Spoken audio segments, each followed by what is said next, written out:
Ben Shapiro is the author of Brainwashed: How Universities Indoctrinate America's Youth. You're currently a student at Harvard Law, recent graduate of UCLA. What did you find on college campuses? What have you found about the political culture there? Well, I mean, it's very clearly an extremely liberal environment. I mean, every poll shows the incredible imbalance that you have between liberals and conservatives on campus. What I found is that most students are apathetic. They really don't care about politics at all. So the problem in terms of indoctrination is really for the apathetic students. I've never claimed that conservatives are the ones who are experiencing, sort of horrific oppression on campus. I don't think that that's necessarily true. I think reports of people being graded down for their conservative viewpoints are probably exaggerated to a certain extent. What I can say is that people who are unaffiliated, who don't know that much about politics, are going to come out left. And they're going to come out left specifically because they're hearing a lot of leftist bias from the professors. Not because the professors are saying stuff like, Bush is an idiot or Bush should be impeached or any of that sort of stuff. More because they have control over the syllabus. So they get to control, what students see and hear on a given issue. And that being the case, that means that the case is going to be biased to one side inherently. Did you come across any statistics in doing your research about the political affiliations of professors? Oh yeah, I mean, there have been a number of polls. Most recently, there was a poll that came out last year that showed that I believe it was 77% of the professoriate is registered Democrat or votes Democrat, and that seems a bit low to me. I mean, if you look in the Ivy Leagues, for instance, in the 2000 election, 84% of professors voted for Al Gore. I mean, the country was split 50-50. You have 84% of Ivy League professors voting for Al Gore. For instance, on specific issues like abortion, there have been polls that have shown 99% of Ivy League professors are pro-choice. I mean, that's about as imbalanced as you can possibly get. So the claim that professors can separate themselves from their own political biases long enough to teach a class, I just think it's false. Why do you think that most professors are liberal? I think there are a couple reasons. The first reason is self-selection. I mean, I think that you don't see a lot of liberals working at the NRA. You don't see a lot of conservatives working in academia. It's a liberal environment, and if I'm a conservative, I don't particularly feel like going into that environment day in and day out. I mean, it's fun to do it for me in college, and it's fun in law school, but I'm not sure I'd want to do it as a career. The other reason is that in order to become a professor, you do have to go through a certain process, and that process is run by liberals. So if you have tenured professors deciding who's to become a professor, if they're the ones who are reading the papers that professors have to write in order to become professors, if they're doing the hiring, then they're going to be biased in a certain way. Now, it may not be conscious. I think that probably they would think of themselves as relatively unbiased when it comes to figuring who's not. But the problem is that a lot of professors, because they're an ivory tower, they don't even recognize that the other perspective has validity. And that being the case, they really believe that what they're saying is pure fact. So anything else must necessarily be falsehood. There's no reason to give falsehood a place in the classroom. Why do you think there aren't more conservative colleges? That's a good question. I think mostly because state-sponsored colleges tend to be very liberal, and a lot of students go to state-sponsored colleges. At the end of Brainwashed, I push for startup colleges, essentially, from conservatives. There was an attempt in Colorado to put together a Reagan college. That fell apart.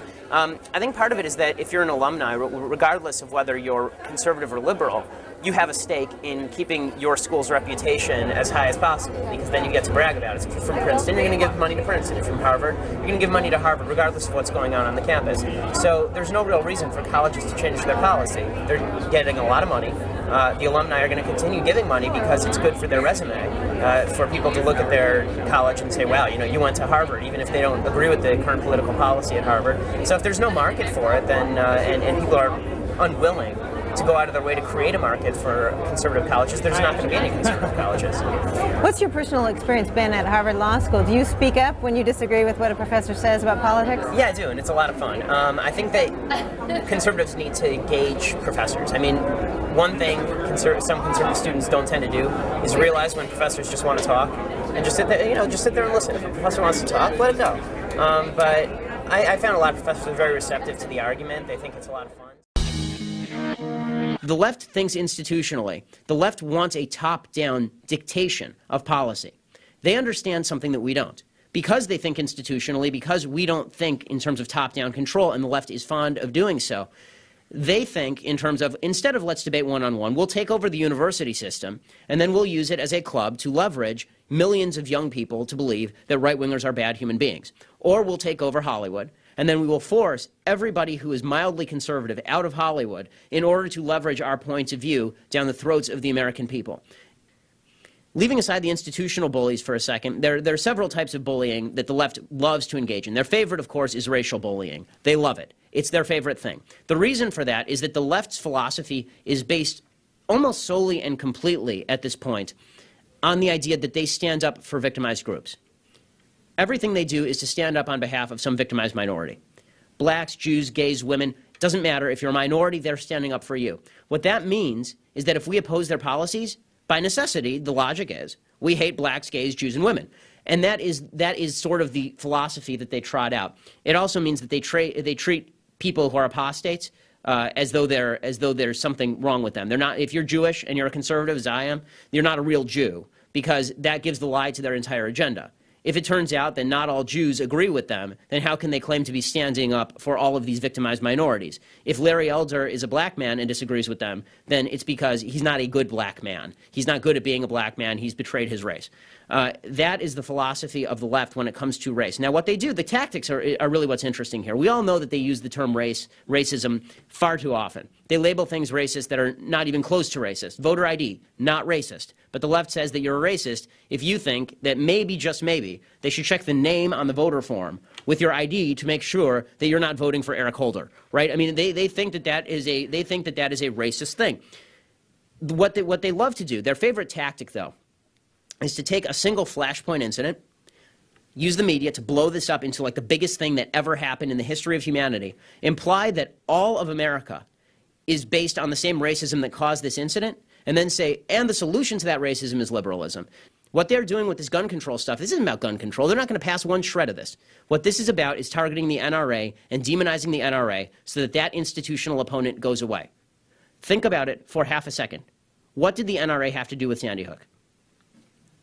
The answer is nothing. They had nothing to do with Sandy Hook. Connecticut is one of the most heavily gun-regulated states in the country. The NRA had not written any of the legislation in Connecticut. The NRA is a privately funded institution that receives no tax dollars. I didn't see anyone from the ACLU on David Gregory being forced to explain why violent video games are okay under the First Amendment. Did you? Did you see anybody being grilled from the ACLU about that? I missed it. But they were grilling the head of the NRA and saying, you need to change your position. He's the head of an interest group. It's his job not to change his position. But the left expects that he's going to, and they're going to demonize him until he does, because the NRA must be finished. This is their tactical maneuver. We see it on every front. We see it from class warfare on the fiscal cliff. It turns out that we don't want what's best for Americans. We just want to help rich folks. It turns out that, when it comes to sexual politics, it's not that we believe, for good reason, in traditional marriage, for example. It's not that we believe that a child deserves a mother and a father. None of that's true. It's just that we hate gay people, and that makes us horrible and inhumane, and we're just terrible human beings. I think a good example of this, I don't know how many of you saw my interview with Piers Morgan on CNN. Piers is a very good example of this. What Piers does, his tactic has always been to go up there and then say that whoever opposes him on gun policy, he did this to Newt Gingrich last night, whoever opposes him on gun policy, it's because they don't give a damn about the dead kids in Sandy Hook. It is a vile, reprehensible, disgusting tactic. And he uses it on a regular basis. If you'll notice, what happened with Piers is I led off the interview. He said that I said that he was off the rails, which is true. I did say he was off the rails. Then he said, why did you say that? And I said, it's because you're a bully, and you stand on the graves of the kids in Sandy Hook in order to push your political agenda by implying that anyone who disagrees with you is morally deficient. His comeback was, how dare you? He clutched his pearls while he was doing it, the whole deal. To which I said that, how dare you is not an argument. And then he said, how dare you again? He said, I repeat, how dare you? And I said, that's still not an argument. The fact is that I've seen his show many times, and that's exactly what he does. Now, the reason I did that, it was twofold. One was that it was fun. The other is that it forced him not to use that tactic. Because we're like, think of the left like magicians. They're magicians. They don't have facts. They don't have evidence on their side. What they have is sleight of hand, and they're fantastic at it. These are the best close-up magicians that you have ever seen. It is our job to identify those tactics and to sit in the back of the room and be the guy who ruins the magic show. Right? We're the obnoxious fat guy in the back of the room who watches all the magic videos, and we're just shouting that the rabbit is at the bottom of that hat. And I promise you, if you remove that false panel, there's a rabbit down there. Right? It didn't get there by magic. So that's what I was doing with Piers. I was saying, this is the tactic you use. The tactic, by doing that, not only did I take that away from him, it was really interesting. I don't know if you watched the rest of the show after that interview. After I left, he brought out a kid who'd been paralyzed in a gun shooting. And he started interviewing this kid because this is what he does. He brings out, we can have discussions with folks who have been shot, and we can try to, we're all trying to figure out the best way to prevent people from being shot. We all have good intentions here. It's disgusting that they imply that we don't. So he brought this kid out. He'd actually brought the kid out between segments. I had 2 segments with Piers. First segment ends. He's talking frantically into his earphone with the producer, and they're bringing out boxes of Sudafed for him to use as a horrible prop. And they also bring out this kid and they put him in the audience. And it's pretty clear to me, maybe I'm wrong, it's pretty clear to me that they are planning to swivel the camera around, right? So that after I make this argument, they're going to swivel the camera to the kid who's been paralyzed in a shooting to pose the imagistic contrast, right? Here's this young guy who's perfectly healthy and a gun owner, and he doesn't care about this kid who's been paralyzed in a shooting. Because I had said to Piers that he was going to do that, he couldn't do it. It would have been too obvious to everyone. If he had done it, I would have immediately said to him, Piers, you were standing on the graves of the kids in Sandy Hook, now you're standing on this poor person's wheelchair in order to push your point, and it's disreputable and despicable. So that's the reason that it's important to debunk their tactics, and it's something we have to be doing on a consistent basis. You're goddamn right.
Right at your skates. It dumped into your skates on your left now.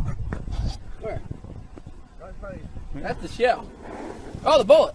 Look at it spinning like a top. It's right here. Here it goes.